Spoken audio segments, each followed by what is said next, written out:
Pasientlərin özləri də dizlərini müayinə edə bilər. Elementar. Məsələn, bayaq mən istilik dedim elə. Bəli.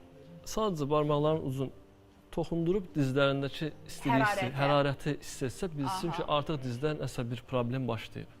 Yəni bu dizin ilkin elə müayinələrindəndir ki, bu çox gözəl. Hər kəs məsələn indi evdə dizini aça bilər və özü əlləri ilə dizin hərarətini yoxlaya bilər. Əgər hər hansı bir istilik varsa, demək ki, hansısa bir iltihabi proses gedir orada, deyil mi? Diz böyük oynaq, bəli, bu biraz soyuğu sevir. Yəni dizdə biz istilik görəndə, iltihabi proses görəndə ora buz kompressi əsas məsləhət görülür birinci növbədə.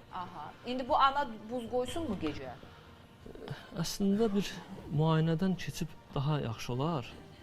Həm də bir deyirsiniz ki, həm bir rentgen müayinəsindən, həm bir ultrasəs müayinəsindən keçib dizin içindəki müayinə dəqiqləşdirib onu görəndən sonra daha dəqiq. Amma %80-90% ki, buz qoymalıdır artıq. Buz qoyulacaq.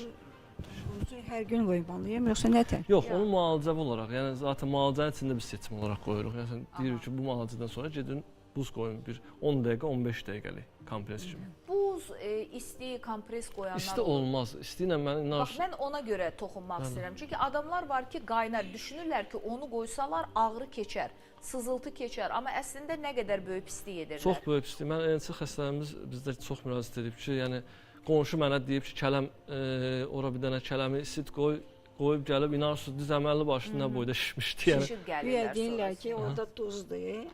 Duz olduğuna görə kələm qoyulsa. Kələmin orada heç bir rolu yoxdur.